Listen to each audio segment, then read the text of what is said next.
الرجیم صدق اللہ عزیزان گرامی، یہ سورہ المائدہ کی آیت نمبر 109 سے ہم نے تلاوت کی ہے، اور اس کا ترجمہ تفسیر یوم یجمع اللہ الرسل،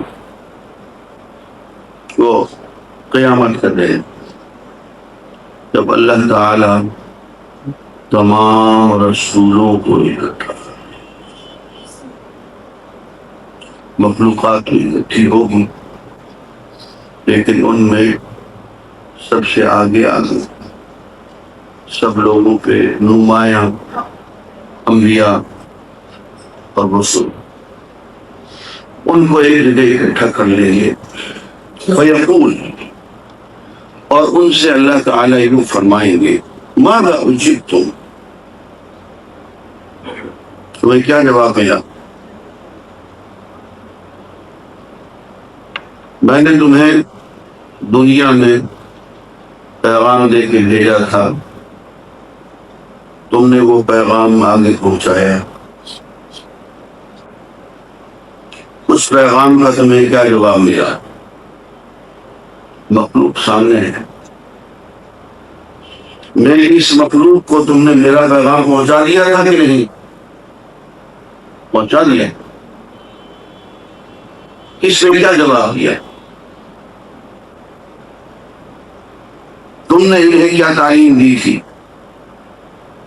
میرے پیغام کو کس طرح سے، کس تفصیل سے، کس انداز میں، کس پیرائی میں، کن لوگوں کے سامنے، کہاں کہاں انہیں پہنچایا، اور ان لوگوں نے تمہیں کیا جواب دیا؟ عزیزان گرامی، یہ ہے وہ شہادت حق جس کا قرآن مجید میں بار بار ذکر آ رہا ہے۔ سورہ بقرہ میں فرمایا وَكَذَلِكَ جَعَلْنَاكُمْ أُمَّةً وَسَطًا، اس طرح ہم نے تمہیں صدر نشین امت بنا دیا ہے، لِتَكُونُوا شُهَدَاءَ عَلَى النَّاسِ، تاکہ تم تمام لوگوں پہ گواہ بن جاؤ کہ ہم نے فلاں کو، فلاں کو، فلاں علاقے کے لوگوں کو، فلاں محلے کے لوگوں، فلاں قوم کے لوگوں، اعلان نے تیرا پیغام پہنچایا، یہ گواہی۔ وَيَكُونَ الرَّسُولُ عَلَيْكُمْ شَهِيدًا، اور اللہ کا رسول تم پہ گواہ بن جائے کہ ہاں میری امت کے فلاں فلاں لوگوں نے آگے پیغام پہنچا دیا، فلاں لوگ پیغام پہنچانے میں مصروف رہے۔ یہ شہادت ہے، اور آپ نے پڑھا ہے، سنا بھی ہے کہ حضور اکرم صلی اللہ علیہ وآلہ وسلم جب اپنے مشن سے فارغ ہو گئے تو آپ نے حج فرمایا، اور خطبہ حجۃ الوداع کہ وہ تاریخی تقریر آپ نے فرمائی، اور وہ تقریر فرما چکنے کے بعد آپ نے لوگوں سے یہ کہا، الا هل بلغت، جب ایک بات بتاؤ، کیا میں نے اللہ کا پیغام تم تک پہنچا دیا ہے؟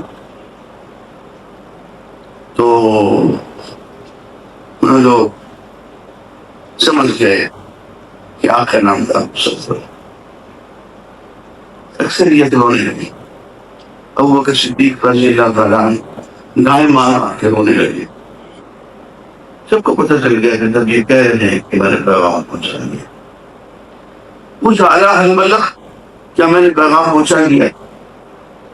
تو روتے ہوئے سسکیاں لیتے ہوئے ہر طرف سے یہ آواز آنے لگی، بلا یا رسول اللہ انک قد بلغت الرسالہ وأديت الأمانة ونصحت الأمة، ہاں یا رسول اللہ، آپ نے اللہ کا پیغام پوری طرح ہم تک پہنچا دیا، وأديت الأمانة، اور امانت کے ادا کرنے کا حق ادا کر دیا، ونصحت الأمة، اور امت کی خیر خواہی کا، امت کے لیے تڑپنے کا، امت کے لیے پتھر کھانے کا آپ نے حق ادا کر۔ جب یہ 1,40,000 کے مجمع سے ہر طرف سے یہ آوازیں بلند ہوئی تو اس وقت آپ نے آسمان کی طرف دیکھا اور آسمان کی طرف یہ انگلی بلند کر کے آپ نے فرمایا اللہم فاشہد، میرے لوگ تو بھی گواہ ہے. دیکھتے مخلوق میرے بارے میں کیا کہہ رہی ہے. اللہم فاشہد کی مطلب آپ نے فرمایا کیا ہے؟ گواہ ہے. یہ گواہی ہوتی ہے کہیں اللہ کی، کہیں اللہ کے رسول کی، کہیں اللہ کے بندوں کی، پوری مخلوقات میں. اور اسی طرح نگاہ میں ایک عجیب منظر ہوتا ہے کہ جب روزہ اقدس پہ حاضری دیتے ہیں تو وہاں بھی ایک دعا کرتے ہیں کہ یا رسول اللہ فاشہد اننا قد آمنا باللہ وعیسیٰ. اے اللہ، یا رسول اللہ، آپ اس بات کے گواہ رہے کہ ہم اللہ پہ ایمان لاتے ہوئے اور آپ پہ ایمان لاتے ہوئے ہم آپ کے دروازے پہ حاضر ہوئے. یہ بھی گواہی ہوتی ہے. تو یہ پھر آخرت میں گواہی آ رہی ہے.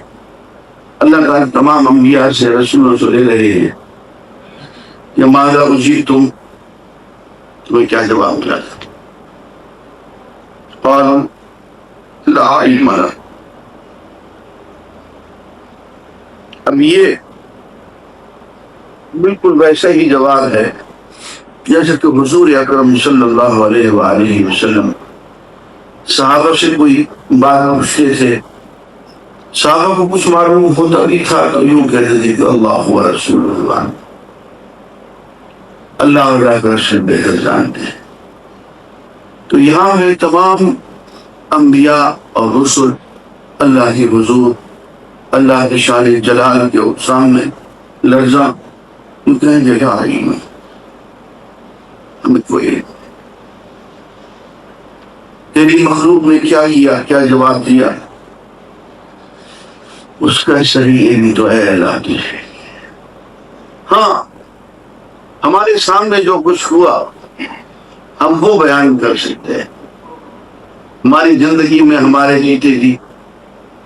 البتہ بعد میں جو ہمیں اطلاعات آئی تو ہی بہتر جانتا ہے. لا علم لنا انک انت علام الغیوب. اے اللہ، علام الغیوب، عالم الغیب، چھپی ہوئی باتوں کو جاننے والا، غیب کا علم رکھنے والا.